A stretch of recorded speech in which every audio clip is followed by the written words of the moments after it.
So it's a great pleasure now to get into our first panel discussion.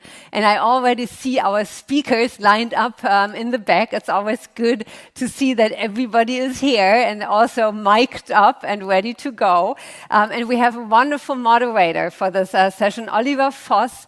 Oliver, why don't you join me? Where are you? There you are. Give Oliver a big applause. And you lost your little name tag, but we are going to, no, just don't worry. We know who you are, and we are going to pick it up later on.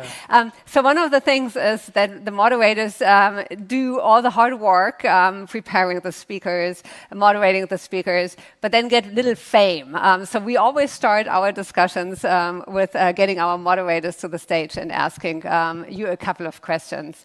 And what I would love to know is, why are you interested in the topic? A big one. I'm covering the issues of technology for nearly 20 years. So all my journalistic career, I started at Wirtschaftswoche, writing about startups. Before, when the internet came up, I was doing stuff with that, and all the time. There are the American companies which build all these great technologies we all love and use, and there are European ones, German ones that also are quite good, and other ones from China, and so all the developments are really interesting, and every day there are things to report on. So. And you're doing this in the Tagesspiegel background on digital issues. And we were also very lucky to cooperate with the background over the last couple of years. Is there one thing you want to learn from our panelists, something which you have, always wanted to know and get out of this panel?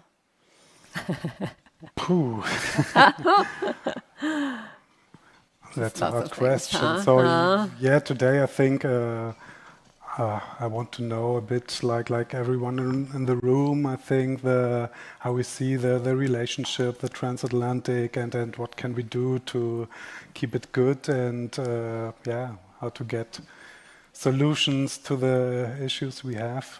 That's also what I want to know. What's going on, how the panelists see it. All right, so you know where the journey is going to take you. And with this, I hand it over into your trustful or trusted hands, and the stage is yours. Thank you.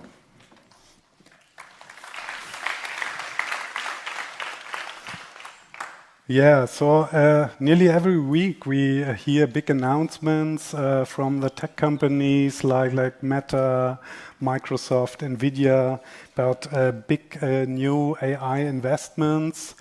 I was with a Bitcoin today in the morning. There was a breakfast because of the summer reception, and Mr. Wintergast also said he's a bit worried that Europe lags so much behind. But there's the AI Gigafactory initiative to counter this, and China is quite active. We see like a race in AI developments. The economic potential is vast. It's nearly 15 trillion that it may contribute to the global economy by 2030, according to the World Economic Forum. So, the nations are really keen on securing their position, and they know who will secure lasting economic, political, and strategic advantages with that. And the link between technology and geopolitical power, therefore, has become a key driver of global affairs. And because of that, we see growing concerns over national security, digital sovereignty, and geopolitical mistrust that are challenging international collaboration. These tensions raise pressing questions for democracies and the future of transatlantic partnership. So in this panel now, we want to discuss these issues the risks of digital fragmentation, and I'm really glad to have a distinguished panel to discuss all these questions. And first we have Maria Adebar. She's a cyber ambassador in the German Federal Foreign Office. Maybe, welcome. Take a seat. Maybe in the coffee break you can also ask her a bit about other hot political topics, because she held the post of consul in the German embassy in Tehran, and later in Washington she was responsible for the Middle East dossier in the embassy.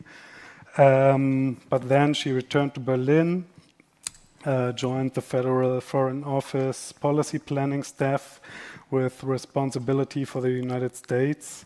So she knows all the issues, and now, since nearly a year, she's held the post of Director for Cyber, Foreign and Security Policy at the Federal Foreign Office. Then we have Ansgar Baums. He's a Senior Advisor to Synalytics, consults corporations. Hi. On geopolitical risk management, and recently he published a book about the tech Cold War, the geopolitics of technology, and he worked with different companies like Zoom, HP and SAP on government relations before. We have Laura Hervey. She's a public policy manager in the DACH team of Meta.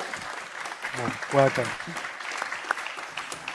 And previously worked as managing director of the Virtual Reality Association Berlin-Brandenburg and director of the Finnish Institute in Germany. Welcome, Laura. Thank you. And Azar Coulibaly has worked for Microsoft for more than 10 years now. He's associate, as you like, General Counsel, and leads the team that supports Germany, the Netherlands, and Switzerland. And it's a special honor to have from the United States, Lucille France. Technology is making it possible. Welcome. It's a great pleasure. She's Deputy Assistant Secretary for International Cyberspace Security in the US Department of State. She has over 20 years of cyber policy experience in the public and private sectors, and in the last 10 years in the Department of State has served as delegation lead for multiple multilateral negotiations, including UN, IGF, or ITU. Welcome.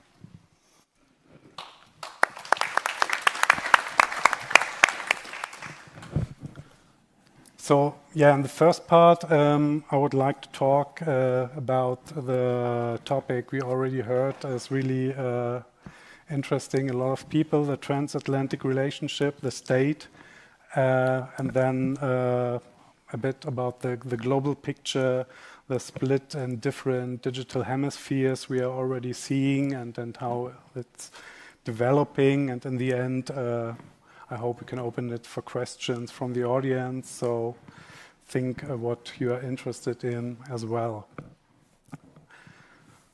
We heard it in the beginning here. You say the state of the relations, the transatlantic relations is poor. There are disagreements, challenges, but I would try to start with an optimistic note and ask you, what makes you optimistic that cooperation and partnership will play as important a role as competition and conflict in the near future? So maybe you can begin from the US, Lucille. I hope you hear us. And thank you. Oliver, can you hear me? Yes, great. Okay. Great. Well, thank you very much for having me, and I'm I'm really glad to be able to join you today. So thank you for letting the technology work for us.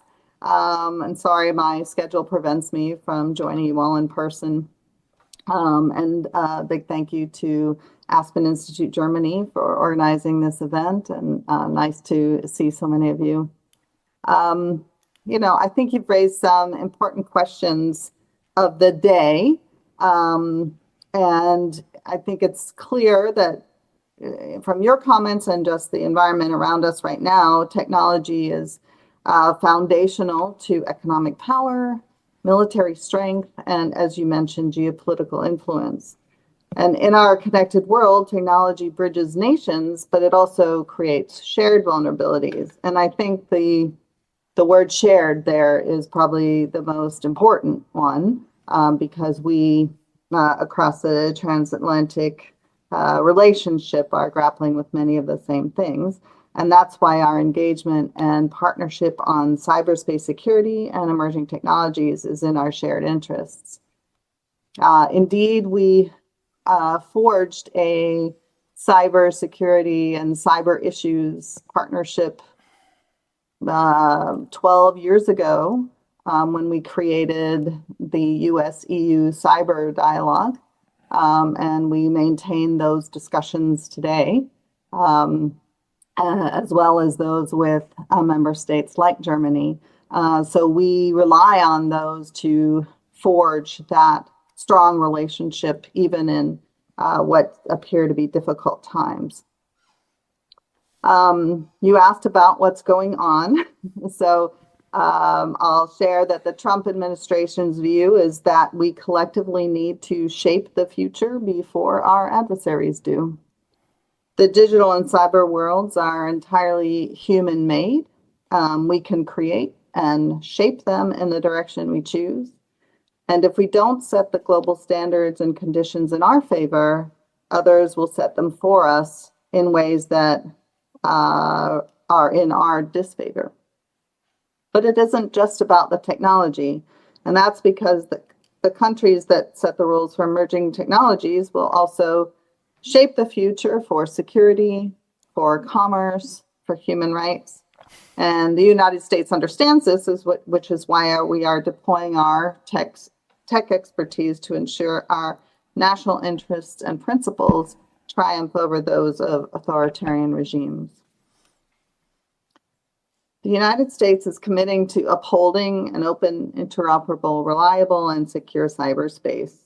And it remains committed to working with our like-minded partners to ensure that digital tools remain a force for liberty and innovation and not oppression, and that information freedom prevails over information control. The administration takes a clear-eyed approach to cybersecurity and regulation of emerging tech, and one that balances and achieves that balance between security and innovation. And as many of you have heard, Vice President Vance has emphasized, we recognize that excessive regulation can stifle growth in the tech sector at a critical moment. The United States' approach focuses on creating a business-friendly environment that fuels innovation while addressing genuine security concerns. And so therefore, I guess I'm optimistic because I do believe that we can focus on our shared goals, protecting critical infrastructure, combating threats in cyberspace from state actors and criminal groups, and preserving digital innovation. And we can find pragmatic solutions that advance both our security and economic interests. And that transatlantic partnership remains an important component to building a cyber future that reflects, I guess I would say, continues to reflect our shared values and ensures mutual prosperity. We have worked together for many years to shape the digital and cyberspace environment in our vision. And we have some upcoming opportunities to continue to forge that trusted and engaged relationship. And we're ready to continue that important work, going ahead and forging that cooperation with key partners such as the EU, Germany, and others. In that regard, we welcome the new German government's focus on addressing cyber threats, critical infrastructure vulnerabilities, and reducing the barriers to tech innovation. And we are pleased that so many of our objectives align and are confident that the robust partnership that we have will continue to grow. So I guess that's my statement of optimism and building upon the strong engagement that we have had in this space to date. Great. Thank you very much. Thanks. Maria, are you optimistic as well that the cyber dialogue continues and the partnership will hold on? Thank you. Thank you so much for having me today. Thank you, Stormy. Thank you, Aspen. Thank you, die Landesvertretung. It's an important topic we are discussing today. And I'm really, on a personal note, I'm optimistic because Lisa and I, we know each other very well and work on a daily basis together, practically. And that's why I am optimistic, yes. So there might be discussions that are more difficult than before. We need to shape our common future, the US and Germany in so many areas, transatlantic areas, but the bulk is our cooperation. And what I do see is that this really deep and fundamental belief that the US and Germany and Europe work together for more cybersecurity, for more international cooperation, and to navigate also the risks and challenges and opportunities of innovation by regulatory questions that we might touch upon later, is really something that let me be optimistic. Yeah. So, for example, maybe Lisa and I will have the opportunity to negotiate together with other United Nations member states in the first week of July, the final phase of the United Nations establishing its first permanent cyber mechanism. So there you see on the global stage that we, and this is Europe and US also together, have the responsibility, I would say, to shape our global dialogue on cybersecurity. And what does AI and a meaningful and free and fair use of AI mean for us both? And how do we regulate and navigate those modern technologies? And we will negotiate the first ever cyber permanent mechanism in the UN, also to bring the global south at the table and to make clear where Europe and the United States and other Western partners stand, vice versa, countries that might not share our goal of a free and fair cyberspace, internet, and use of AI, for example. Maybe we touch upon some of those questions later, but for that part, yeah, I'm optimistic. Ansgar, are you that optimistic as well? I envy you for your optimism. So good to hear. That's the government side of things, yeah, right? I always think a problem is people in July 1914 were also partly optimistic, so that makes me cautious. No, honestly, jokes aside, I think we're in a difficult situation right now. I think there is no denying that we see fundamental shifts of the global order, which affect the transatlantic relationships on a very fundamental level.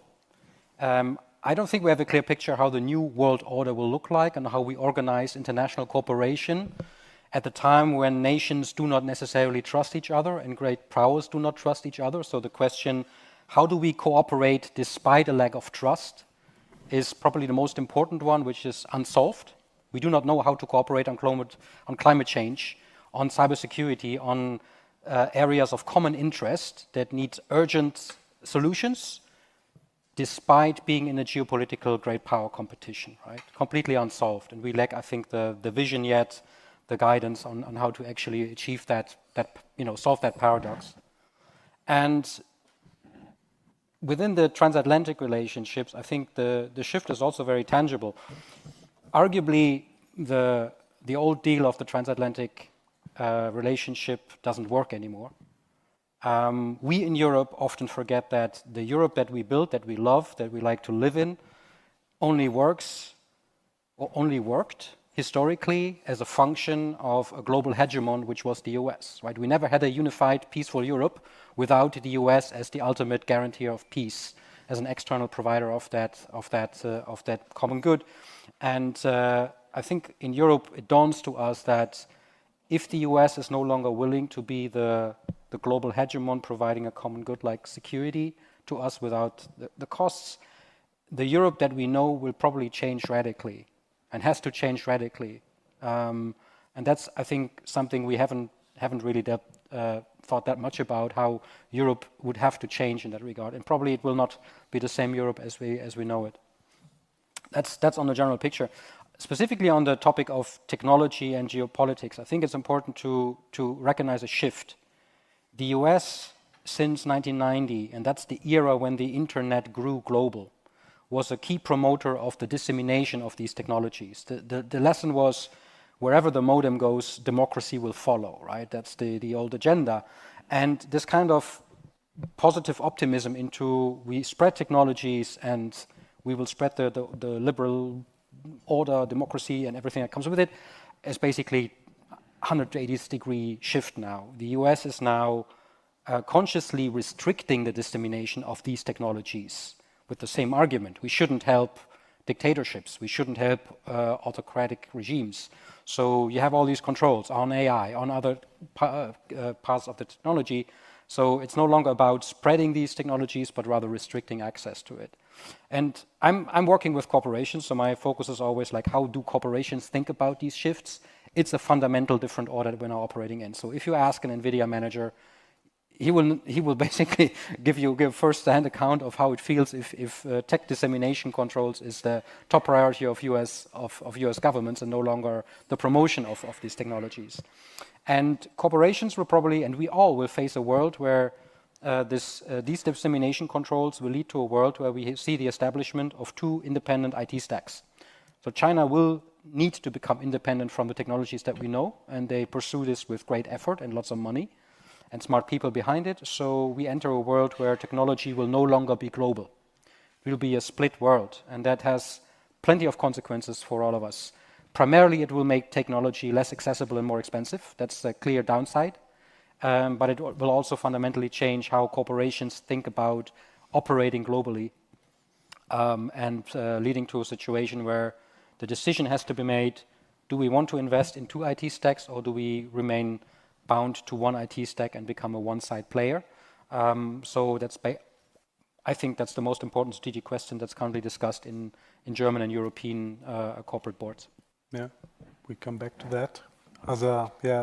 I'll go for it. Yeah, I'm generally optimistic. I would say I hope we don't end up in a binary tech stack world and that we actually remain in a global space. But if it were to be the case that it were to end up in a more binary space, I do think you have a very strong transatlantic relationship and a need for a strong transatlantic relationship in such a world. Actually much more similar, I should say, to the world we had probably between the 40s and the late 80s in that case. But again, at the end of the day, I think between America and Europe, you had shared democratic values, I think shared goals for resilience and prosperity, and perhaps more importantly, I think a shared belief that technology is the way and innovation is the way to achieve those goals of resilience and prosperity. And I think I like what you said there, Ansgar, with where the modem goes, there goes democracy and prosperity. And I think what we're seeing now is the case that where the tech infrastructure and tech skills go is where you will find prosperity. And I think we are not only optimistic, it's not just me saying this myself, but I think our company as well, Microsoft, is optimistic that this is going to be the case, which is why we've continued to invest in the infrastructure in Europe. And we'll continue to invest billions and billions of euros to increase that infrastructure here in Europe, because we do believe, in fact, that this relationship will remain and that it will be very strong, and that it is actually core and key to hopefully allowing for a more of a global, prosperous and more connected reality. But even if it's not, I think this relationship at the transatlantic level will be key and crucial to the prosperity of Europe. Laura, how do you deal with the situation and what makes you optimistic? Yeah, I think I'm also from house out an optimistic. I always see the half glass full. And in these times, I have to say, even I'm challenged, like when you open the news and sometimes you don't want to open the news. And it's really, I think, times where what beforehand, was easy to say what is right, what is wrong, what is going on. And now I think, we're all kind of like trying to make sense of it, and I think that's the times we are living in. But then, I mean, like Oliver, we met in Baden-Württemberg the last time. There was the Alice opening a research institute that is an international research institute with researchers from all over the world, but also from companies working on the development and research of AI. It was in Baden-Württemberg, in Tübingen. You saw how great collaboration, partnerships between industry, between researchers, universities can actually work. Now we again here in Baden-Württemberg, kind of, which is nice to be. Again, we're talking about tech and AI, so there are many things happening. And as I would see it in our company, one of the things that working at Meta is really the thing. It's all about innovation. You work in this company. Every week something new is happening, new products, new developments are happening. So you kind of like live the innovation part. And I think as it's had been said earlier on innovation and tech, and I think this is the common ground, right? We are right now undeniably in a situation where, like in a relationship, you live, you grow, the context changes, and you have to redefine how do you want to be partners. And we could have started this conversation by, like a fight and an argument, or we could try to kind of like find the common ground, the synergies, the things we want to strive towards for. And that's where I find, if you have an optimistic kind of like worldview, but at the same time, of course, also realistic, finding, like how do we redefine, the keynote from the US Embassy said that, we still have the relationship, we still have, I think, the shared values when we look in the transatlantic kind of partnerships, but how do we redefine those partnerships? I think that's the question we're going to deal with right now and in the next couple of years, most likely. Yeah. When I looked in the news yesterday, there was a glimpse of optimism because the Wall Street Journal reported on a draft agreement between the EU and US. It's a possible deal on non-tariff trade issues, and it could include also digital regulation. So, for example, the Digital Market Act enforcement for US companies could be put on hold. Lucille or Maria, do you have seen that? Do you know something? Can you share a bit? How could these talks develop in the near future?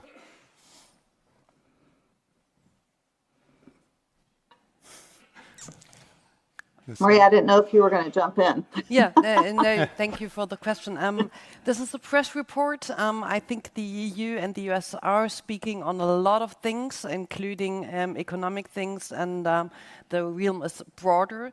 I personally did not see it yet, but there is naturally, and it should be, there are talks between Europe and the US on regulation, on digital issues, but I would not comment at this stage on the press news that we read yesterday. Yeah. I guess I would say the same thing. The one thing I would say is that, we started including cyber and tech diplomacy as a function of our relationship all those years ago, and I would hate to think that that can be undermined so quickly and by not talking. So all the ways in which we can have those conversations about how to resolve these issues that we are facing together is really I think the crux of it, so that we're not, technology is no longer an afterthought. Engagement about technology is part of our relationship, and we need to work on it together to make sure that we're addressing together the threats to our vision, the threats to our principles and values, as well as our ability to progress in a technology environment to get, on both sides. But that means we do have to talk about some hard issues. And some of those hard issues are about, the administration's views about scrutinizing any regulations by foreign countries that would discriminate or against or disproportionately affect U.S. companies. It definitely requires discussions about trade, the Digital Market Act, Digital Services Act, the new executive orders that the administration is putting out.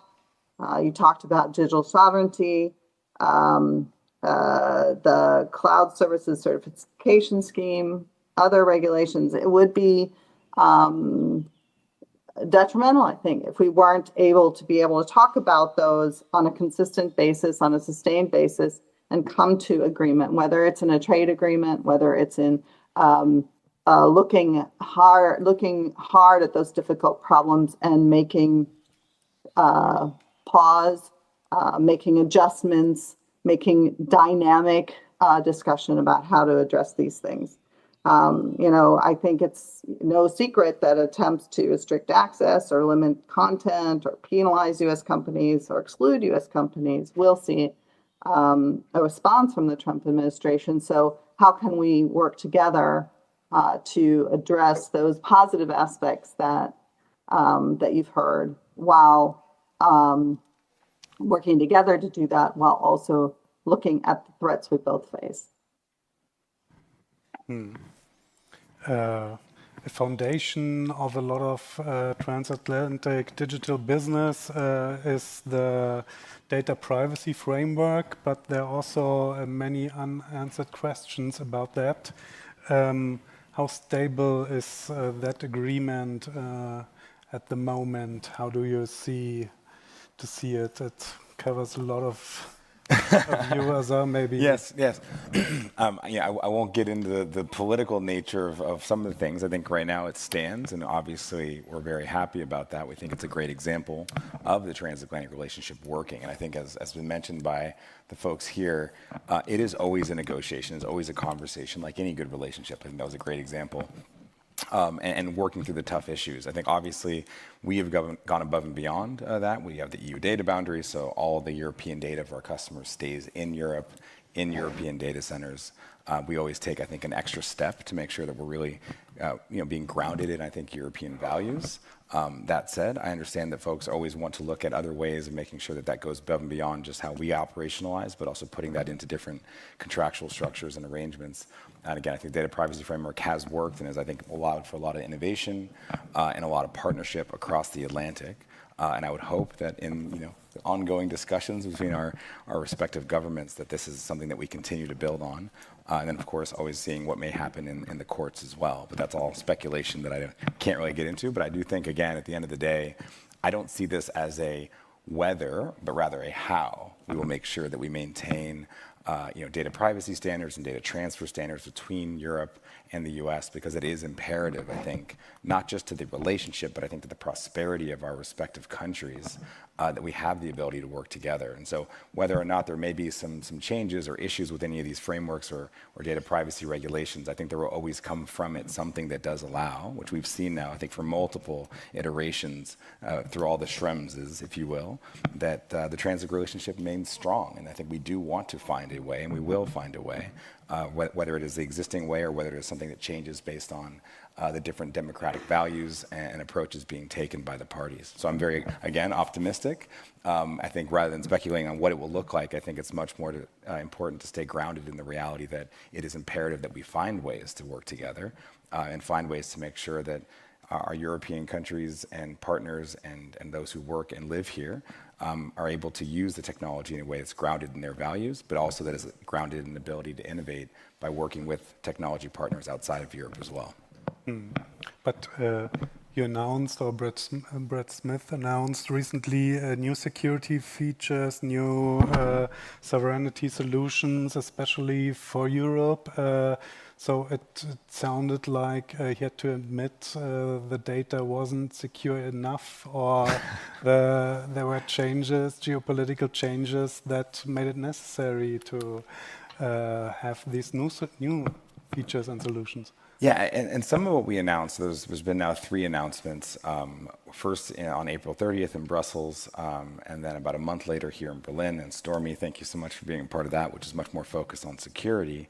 And then finally, just a week ago, Satya Nadella, CEO was in Amsterdam to further announce more product side. And I won't bore you all with the deep technical details here, but I think at a very high level, first and foremost, the initial announcement, there was some new there, but more importantly, it was actually a statement of intent and really explaining to our European partners and governments and customers that we are fully committed to Europe. And I think really, again, putting money and commitments and contractual promises behind that optimism I shared earlier. We do truly believe not only in this relationship, but in Europe and in the innovation in Europe, and that we will be here for 40 plus more years. I think we've been in Germany for 42, and I'm hoping we'll be here for 80 more. And so what we were really announcing there was 5 commitments to Europe.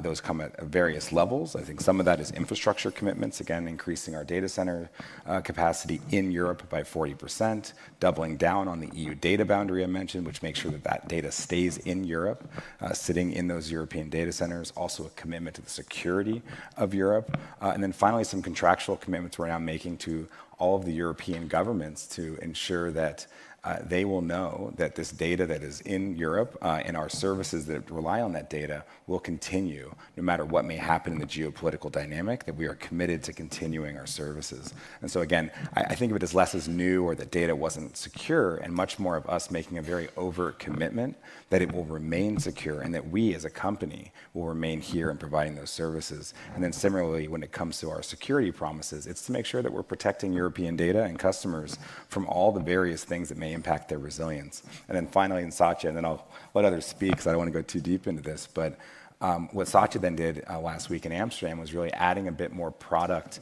and technical truth to all of that, because it's all good and great to put commitments there and put things in contracts, but at the end of the day, the governments and customers that we work with really want to see what that looks like in their data centers, in their environments, and how they can use it to innovate and really build the next great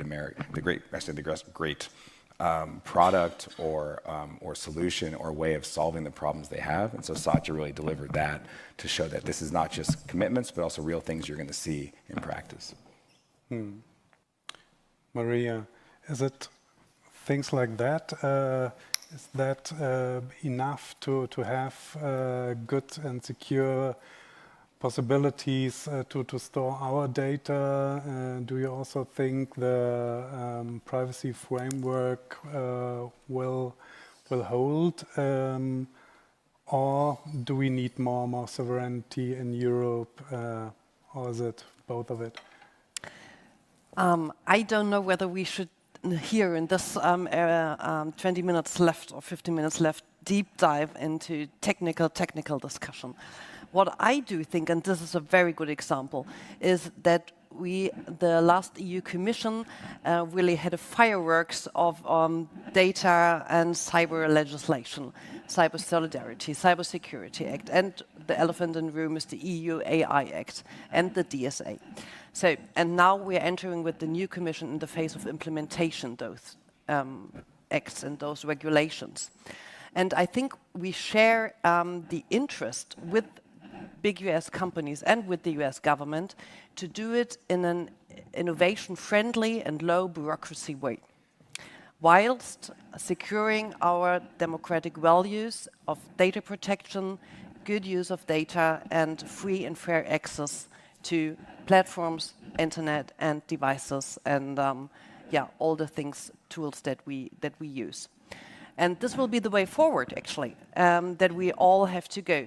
Implementing this, and I think it's also in the US companies' interests to not have 27 different ways of EU member states, smaller, bigger, to implement the DSA or the EU AI Act. So Germany also really in Europe strives for making sure that we have a broad European regulation implementation where we all can live with, where we all find our values.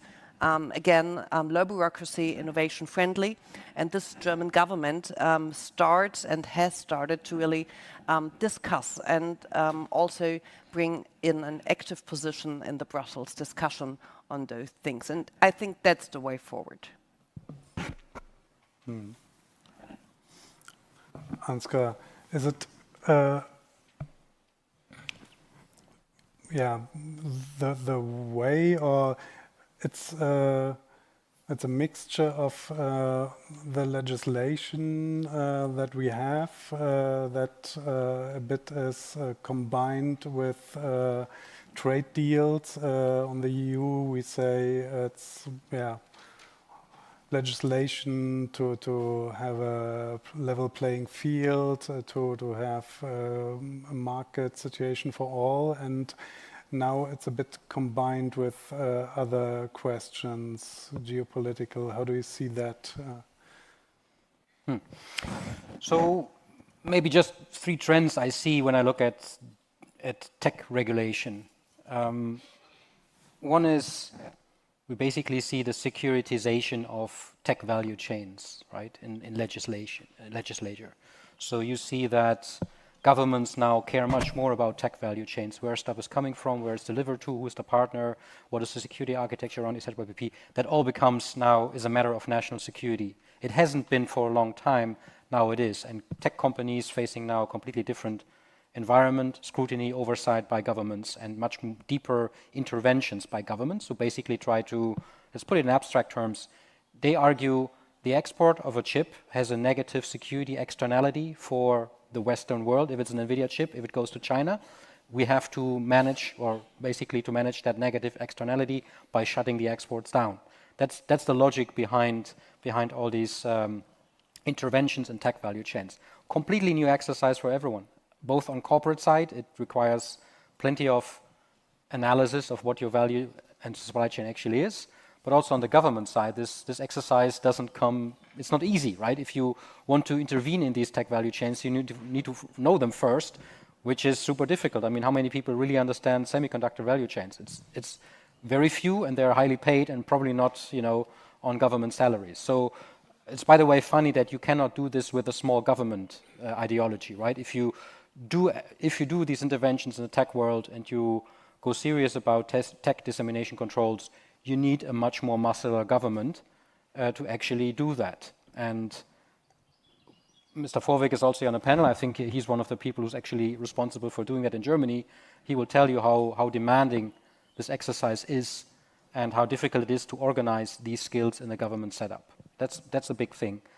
Second is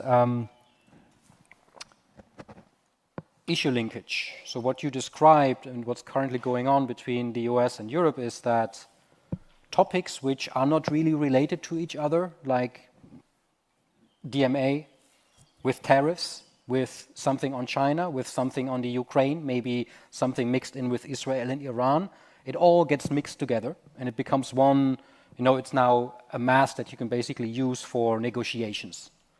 So, and this is completely alien to how the EU works, right? I mean, the EU is a body which is specialized on separating topics neatly and go for, let's say, negotiate until I don't know when, and to find a solution that's acceptable for both sides based on scientific arguments and etc. So it's very technocratic approach is basically how the EU has always negotiated.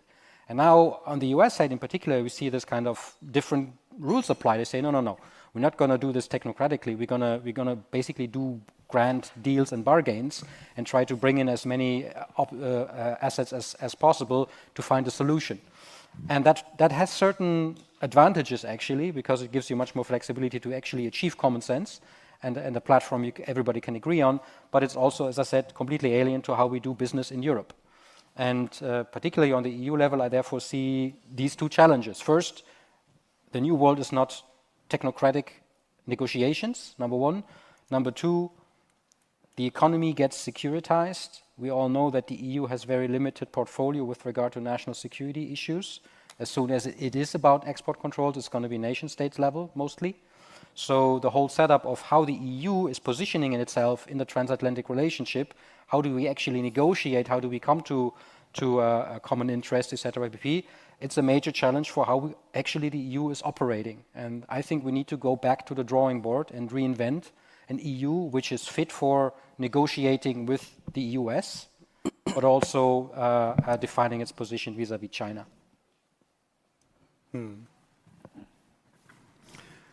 So the time's running. So are there questions from the audience?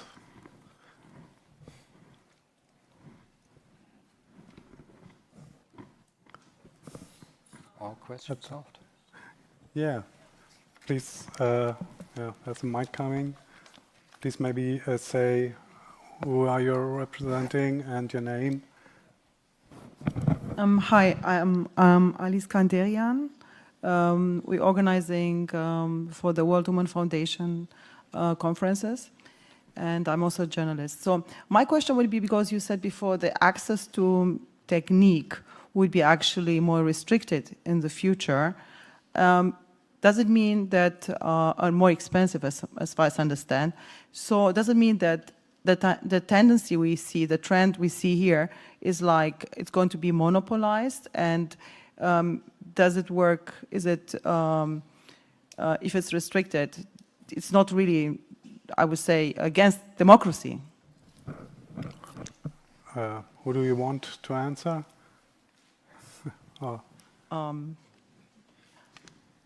I have no. Okay.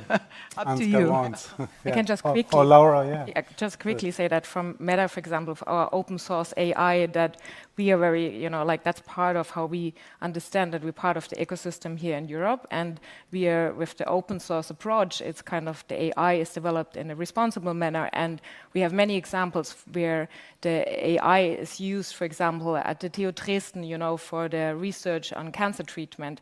And so I think in that sense, technology and the possibilities it has, and especially in the field of AI, where, like that's the common consensus, is that the large language models, as they're trained right now, developed, that Europe doesn't have the capacities as US tech companies have. So where is kind of the common ground? Where can we contribute something?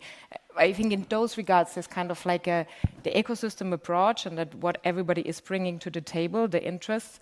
I mean, like the technology aspect is there, and I think this is why we should continue working for that. It stays between those countries where we have common shared values. It stays like open, the collaboration. Yeah, I fully agree. And I think, to be clear, I think in AI is a great example of this. The existing AI tech stack, if you will, is already a transatlantic one. I mean, you mentioned NVIDIA chips.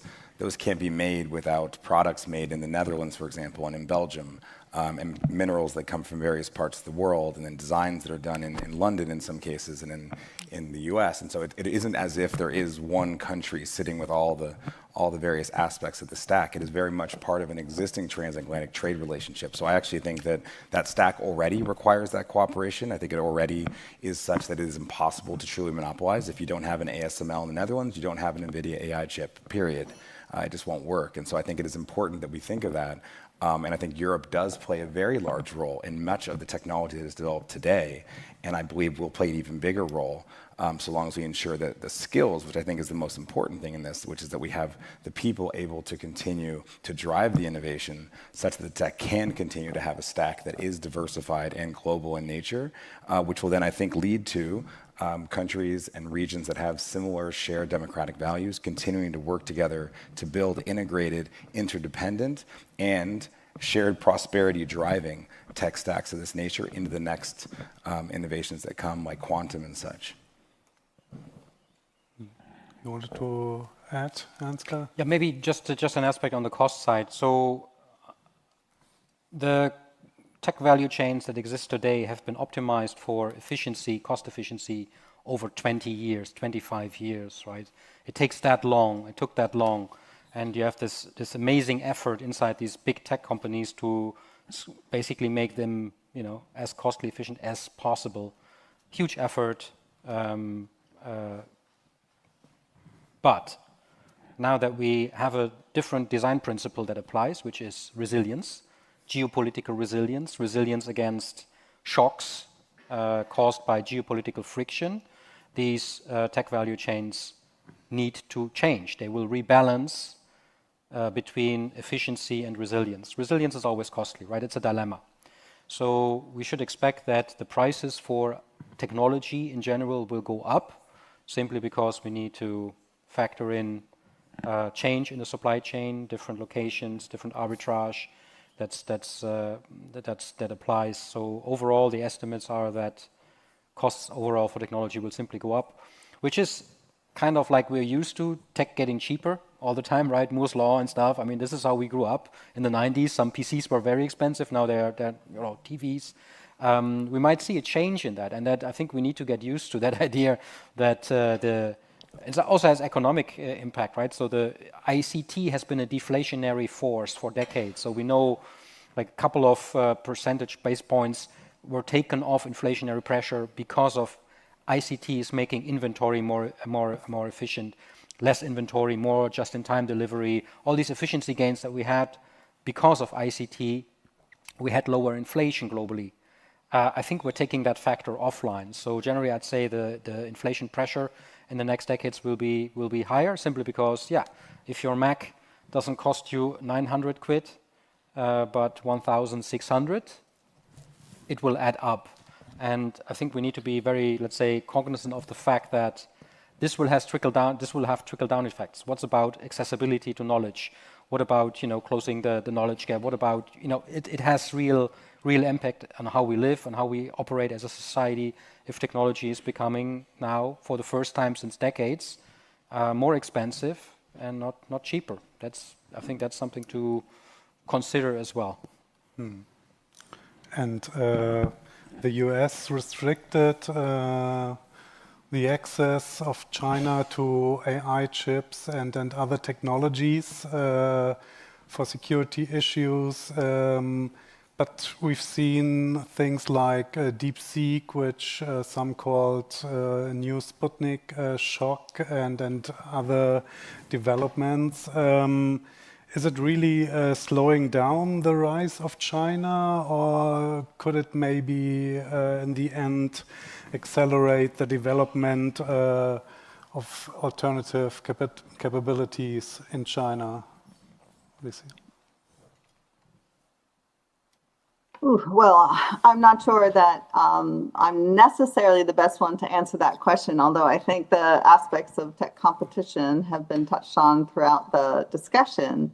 But I will say that with regard to I'm going to shift sort of my response just a little bit, because I think we need to think about also raising the cost to our adversaries about their malicious behavior in cyberspace, utilizing the tools of technology to cause harm to us in the United States, to those of you in Europe, and to others around the world. So speaking of raising the cost, I think that's something that we need to work together on.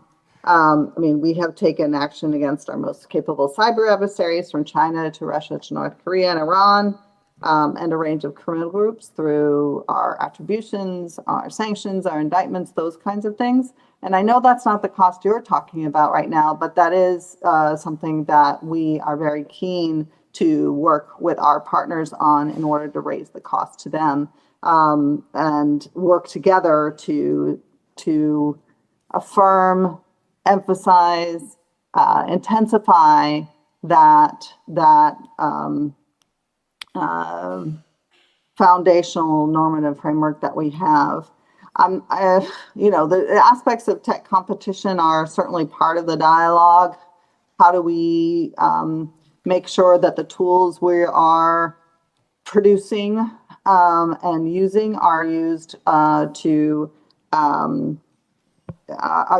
for the benefit of all, and for freedom rather than for tyranny?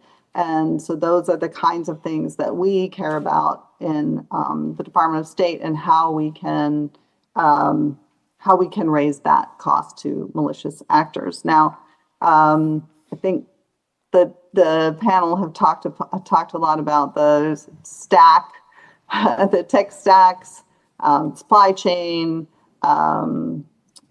diversified products and services, and all of those I think are very beneficial aspects to be sure we are putting forward the technology and not being victim of it in some way. And regarding the tech stack and the two different tech stacks that could develop, there's also this initiative and idea of a Euro stack. Can that be something in the middle? Could it be, in the end, connected, or is it only like an idea like Gaia-X and things that will not really have much impact? Ansgar, maybe.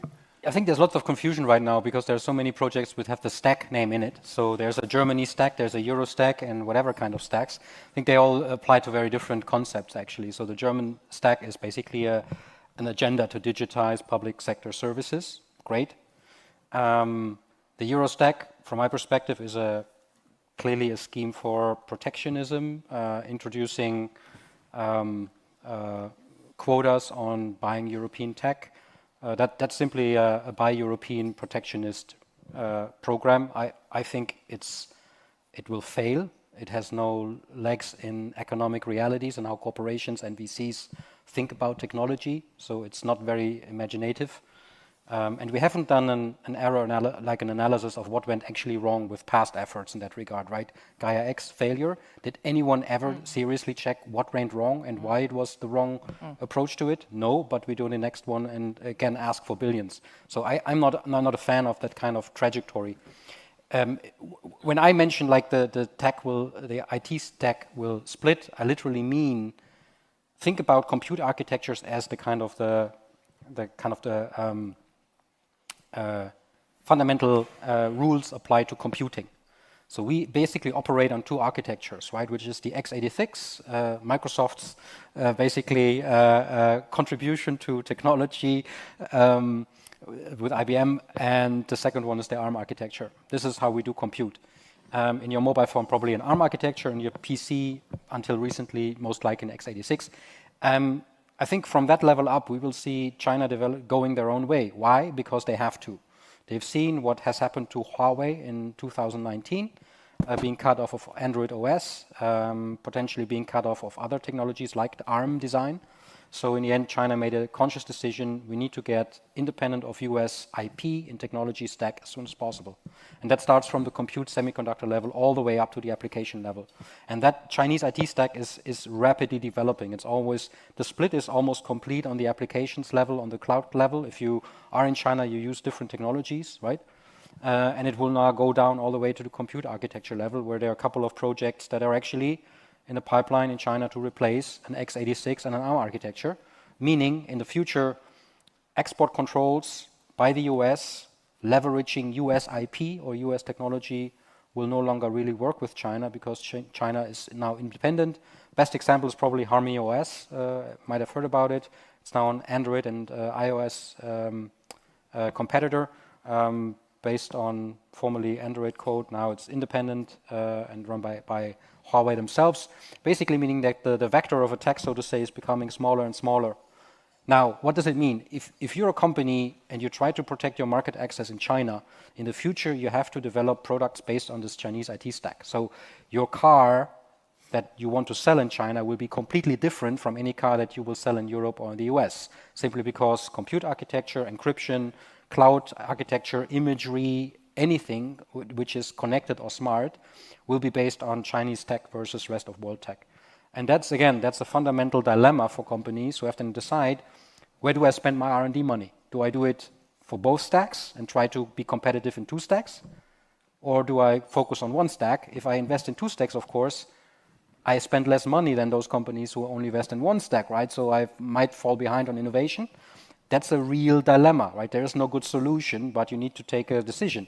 And I think that's should be top number one priority on the corporate level, and how to think about what does geopolitics mean for me? It's not only interference in supply chains, it's a fundamental business decision that you have to take. Who do I want to be in China in the future? What kind of company do I really want to be? If I want to play both sides, it's a very different proposition, and the cooperation in the future will look very differently than a one-stack company.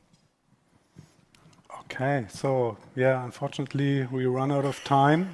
We touched a lot of issues. Think a lot more has to be discussed. So yeah, thank you all, and let's keep the dialogue and the cooperations open. Thank you.